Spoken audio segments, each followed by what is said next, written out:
We are men, I will represent the men.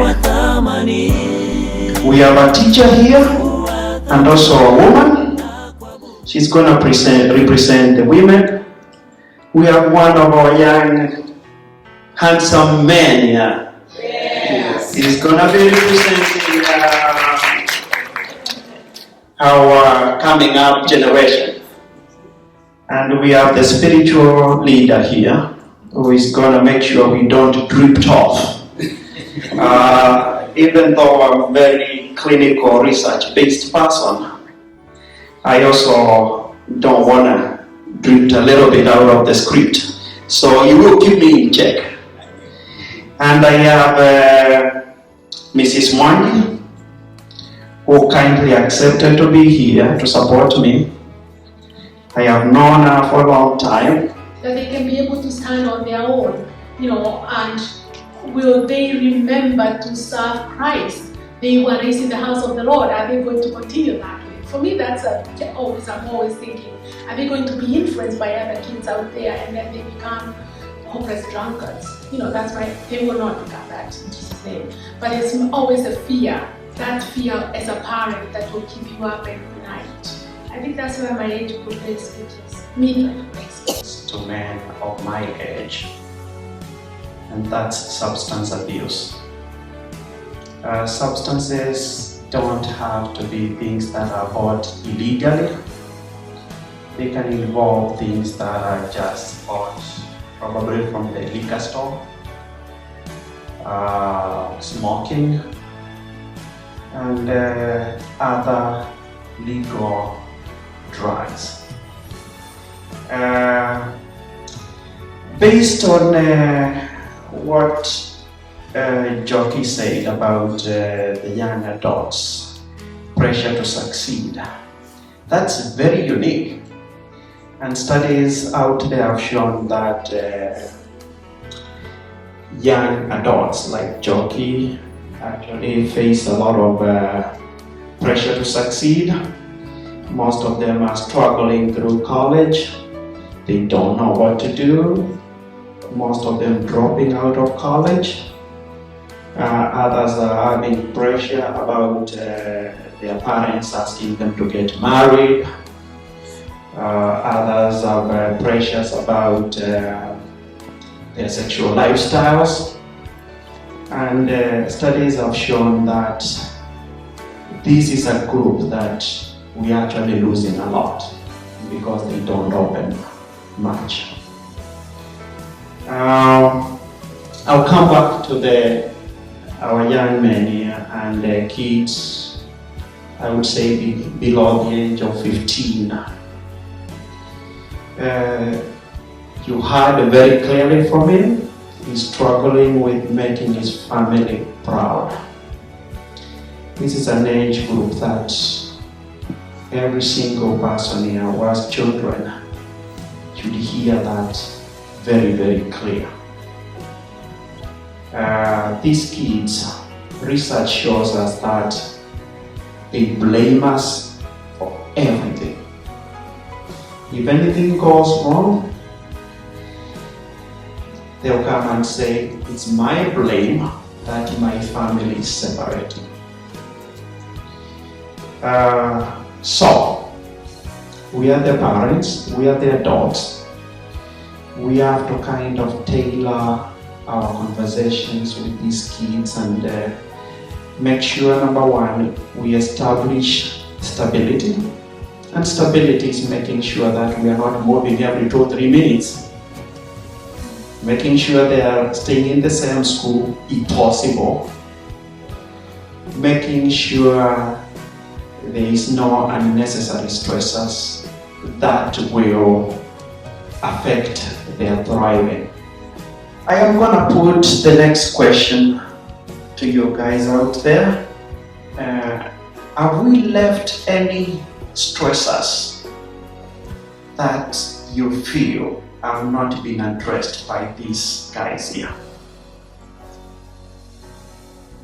And this is about something significant happening in your life. For example, if a family moves from Kenya to this place, that is something significant which has happened in their lives, because it goes with your comfort zone. You are used to a certain type of life, then you move to a new life, which probably is more fast-paced and is not what you are used to. That's something which can give you the stress. Another thing which I'm thinking about is, which is also significant, is maybe an illness comes.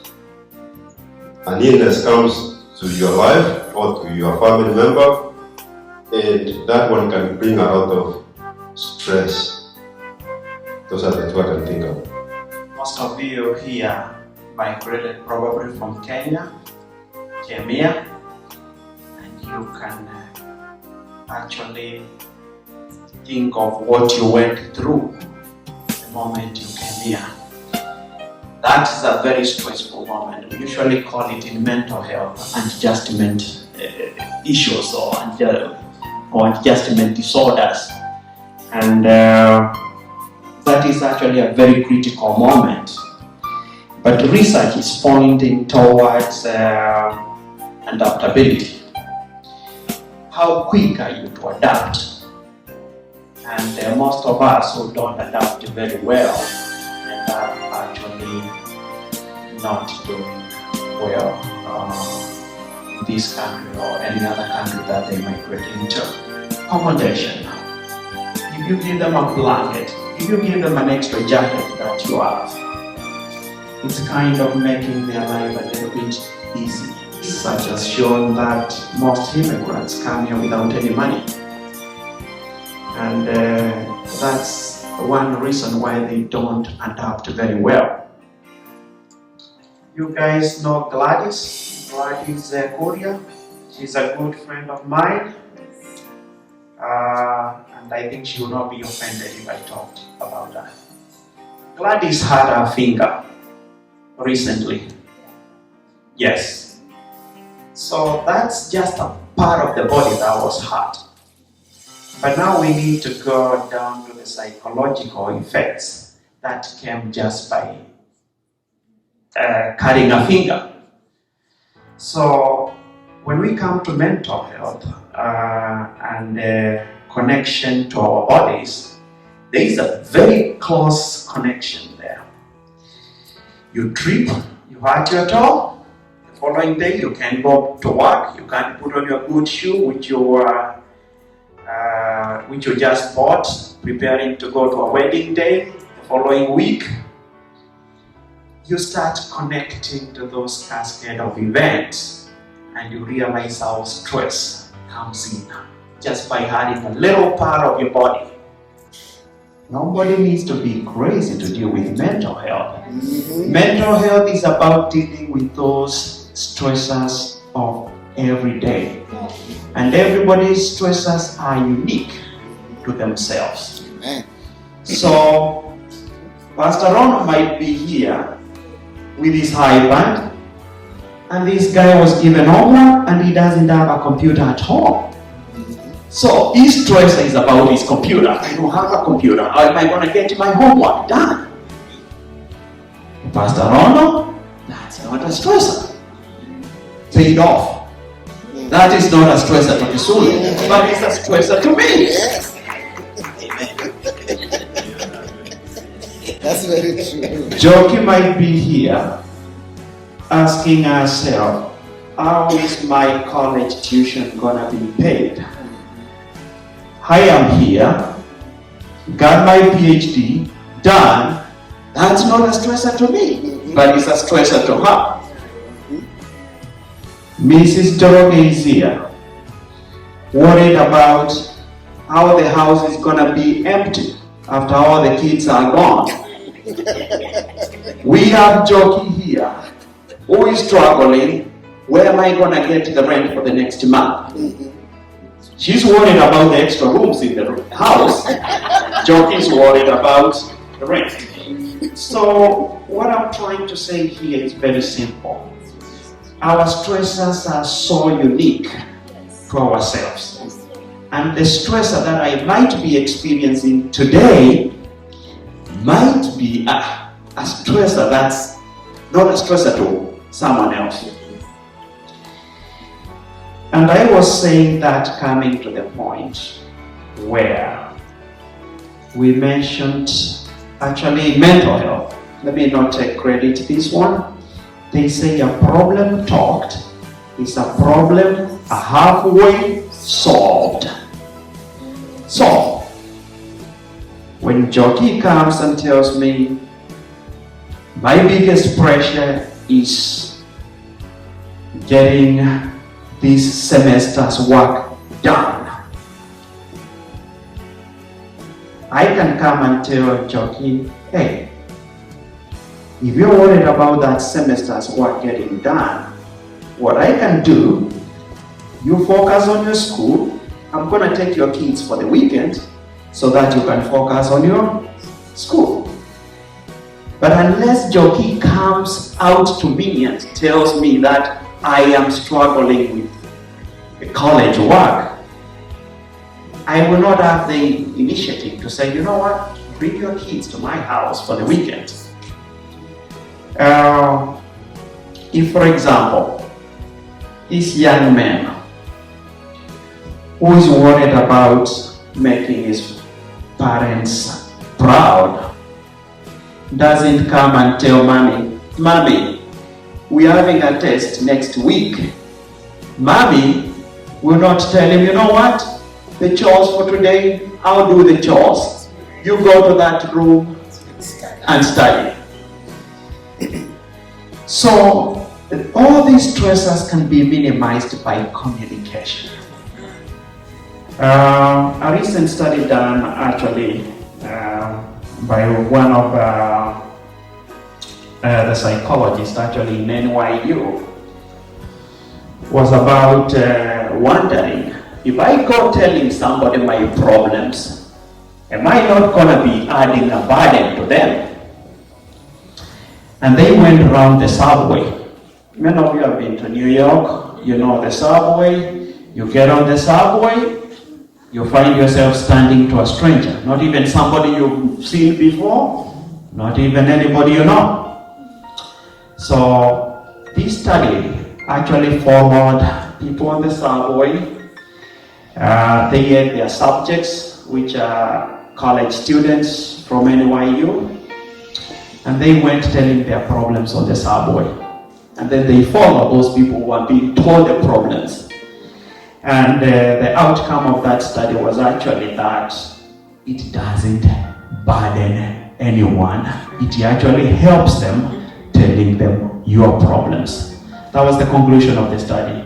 So, we as a community here, don't go saying, if I have a problem, if I approach so and so and tell them the problem, I'll be adding more to them.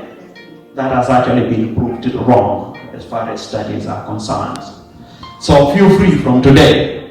Empty your problems to someone. You don't have to know them.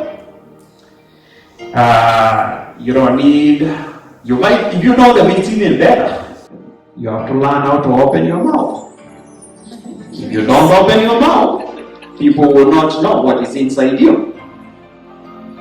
There are techniques to help you get to somebody. And if you can learn anything, is learning how to initiate a conversation with somebody. It might be somebody you know, it might be somebody you don't know, it might be a total stranger. Is telling them about you and then asking them. For example, Mr. Joroge is here. Mr. Joroge is not known to me. I will come to Mr. Joroge and tell him, by the way, my name is ABC. I come from CDE and I'm here to do XYZ. What about you? You put them in a corner. They will have to talk to you. I'm listening to you talk about this, and a few things are coming to my mind. For us, as our age group, what you just said might not be a big problem. There's young people here. That's why I think I'm meeting my rest of my life to helping these young people. They have major of a problem, the young people, because their communication skills have so much deficits. And that's why I think most teenagers and younger people have more stress, because they don't communicate, they text each other, they answer by emojis, and that's how they communicate. So they keep to themselves, and I think that's why you see a lot of high school kids have issues. But I was coming back to the question, the statement you made about talking to people about our problems. I think a lot of people in our community are afraid to share too much about what they are going through because of fear that people will talk about it. That, I think, is a major fear, because what happens in an immigrant community is that we get to know each other way too well. Unlike the Muslims who don't usually get to know each other too much well. So that fear of, I'm going to tell them my daughter is on drugs, and then they're going to talk about it in their home. I mean, she's not, but I'm just giving that as an example. That fear is real in our community, where people are scared. If I open up my heart and share that my marriage is falling apart, people will talk about this in their home. And I think that's real in our community, and that could be why people maybe don't talk too much about what they are going through. You know, I have a woman at my job, when you say to her, how are you doing today? She goes, how much time do you have? You brought up a very important actually question about this young generation, and also teenagers in our community. These teenagers, you all can agree with me, they're too much into their technology. Once they have their technology, they don't need anybody around them. Lucky enough, I have had some colleagues who have actually developed very good applications for the cell phones. There's some few that I know here that young people can actually use to channel whatever stresses they're going through. There's one called A Wonderful Day Journal, where they can just open the app on their phones and they can start documenting what stresses they're going through. And the app is actually going to recommend you what to do. There's another app called Relectly. Yeah. This app will actually, once it sees your stresses going to the point where it's getting worse, it's gonna connect you to a mental health provider for probably therapy or some further assessment. There's another one called Magic Mood. Magic Mood can actually track your daily moods because, as I said earlier, we all undergo stresses every single day, and whatever stressor I'm going through today might not be the stressor I will be going through tomorrow. Stressors are just there. With regard to talking to people about your issues and the fear of them talking about it in the community, and it creates its own set of problems. So I was going to ask you, is there research that tells us about the power of journaling? Yes. And about the power of prayer, because prayer is also a way of talking about the things that are bothering you, but in some kind of private space, so that you don't have to worry about all these other issues. But with tools that you have given the youth, you answered my question about journaling, so that is one thing you can also just talk it out there, vent, say what is going on with your life. Okay, that actually brings me to a very important area that I needed to talk about today, and this does a lot to do with being prepared to deal with the daily challenges every day. So, research has actually pointed about couple coping skills that you can utilize as an individual to manage your daily stresses. These do not apply to everybody, but if you pick your own that applies to you, it can actually help you reduce the stresses that you have today and be ready to deal with the stresses of tomorrow. A lot of studies are pointed at music, whatever kind of music you listen to. Others have mentioned meditation and prayer. So, prayer, meditation will help you deal with a lot of those stresses when you're undergoing through them. Journaling comes up. Write things down. There's a lot of evidence-based studies that have pointed out journaling to be almost as good as talking. So there's a lot of fingers pointing towards journaling. And then there is exercise. There is a whole ton of evidence out there that show that exercise does not only help your physical body, but also it's also good for the spirit, it's also good for your mind. So I can't emphasize enough. And exercise doesn't have to be going to the gym, it doesn't have to be joining a club. It's as simple as taking a walk, as simple as lifting your child up and down. Exercise is very simple if you focus. The other studies are pointed to sleep. I know we're in a busy world, we don't get plenty of sleep, we are working left and right. I totally understand. But if you want to deal with stress better, there's a lot of research pointing towards sleep. And then others have pointed towards listening to comedy shows, whereby you get to laugh, watching an interesting movie, where you get to sometimes relax. Others are pointed towards gardening. There's this study that was actually done recently in Finland about 65 years and older who had retired, and there was a lot of fingers pointing towards gardening. And then the easiest and the free God-given one, deep breathing. You have no idea when you're going through stress, you're in the middle of work, your boss is there just saying, hey, you are not delivering, we need to get rid of you.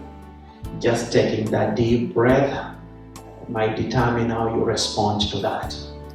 So it's free, it's given, no cost. Please utilize it.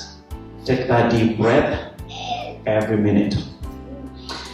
There is also some unhealthy coping skills that I came up with, and some of them are pointed towards drinking too much. Some people get so stressed, I can't take it anymore. They pass by the liquor store, buy the biggest bottle, only to find that the following day the problem is still there. Others are pointed towards something we call displacement. And displacement is, I'll give you an example to understand this better. This guy got so upset. He came home and he kicked that pot so hard, it went and hit the TV and the TV broke. In a way, this guy said, I feel better. And it is true, he felt better after doing all that. But he has created more other problems. He has to go and buy a new TV. the wife is screaming at the back, yelling, "What are you doing?" So his relationship is also starting to get stressed because of him kicking the pot. But to him, he felt good. Other people are pointed towards going shopping when they are going through the stress. They go shopping, not even realizing my credit card is all maxed out. But they say, "You know what? I have to go to Macy's, I don't feel good."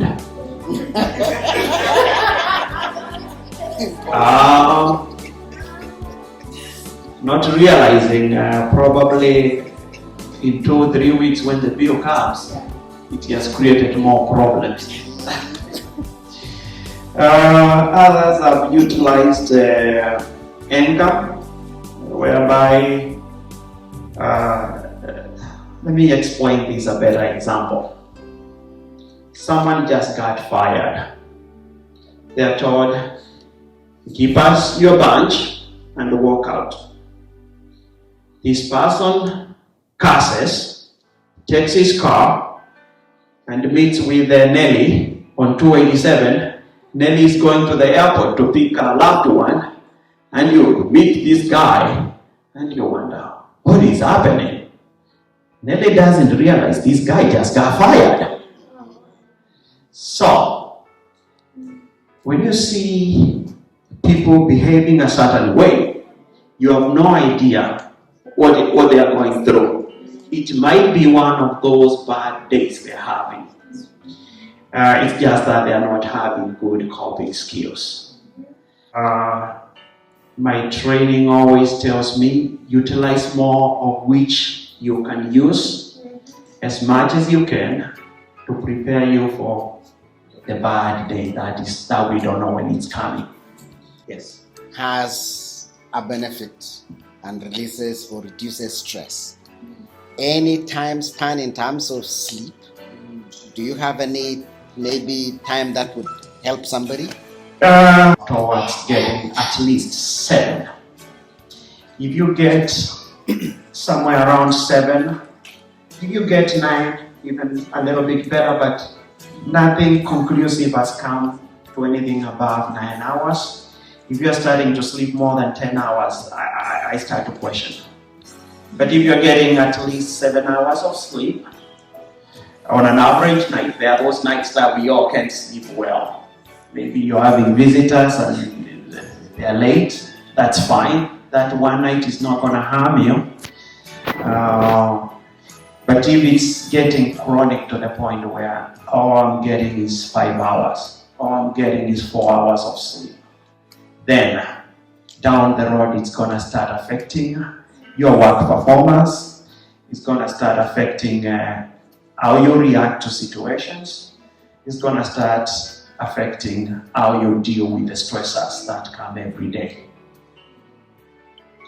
There's actually what we call negative studies that have come from doing night shifts. The reason being that during the day, all you get is a few hours of sleep, and your body needs quite amount of rest in order to rejuvenate. Not to say that people should quit their night shifts, no. There are people who just work night shifts and they get home and they sleep fine. I have no problem with those kind of people. But if you're working night shifts, you're not getting an opportunity to sleep at all, and you're coming home and all you're getting is 2 hours of sleep, and you wake up, then there's going to be a cascade of events that will be detrimental to your well-being. I think regarding sleep, sometimes I think we tend to focus so much on the night sleep or the 8 hours or the bulk of sleep. Sometimes a nap could do you good. Sometimes I could be stressed and, for me to just get my mind off something, for the meantime to allow to process something better, a 30-minute nap, if you're able to, is very beneficial. And mental illness is where now it comes to a crisis, where somebody hasn't gotten enough sleep and now they can't function at work, and they've been fired, and they are going home. They don't have money, and it has gotten to the point where it's becoming a crisis. And crisis, in short, I'll just summarize, it's whereby you're unable to perform your daily activities completely. Your moods are swinging really rapidly. You are really becoming very aggressive. You have abusive behavior. You are isolating more than usual, isolating from your family, isolating from your loved ones. You are losing in touch with reality. You talk to this person and you really can't make sense of what they are talking about. And in short, when it gets to that point, we usually call it a crisis moment. And that's now where it turns from mental health to mental illness. Our goal as a community is to make sure that it does not surpass the mental health. We want to make sure we are within the mental health state. We are dealing with those bad days, but we're doing whatever we can to prepare for that, for any bad day that arises.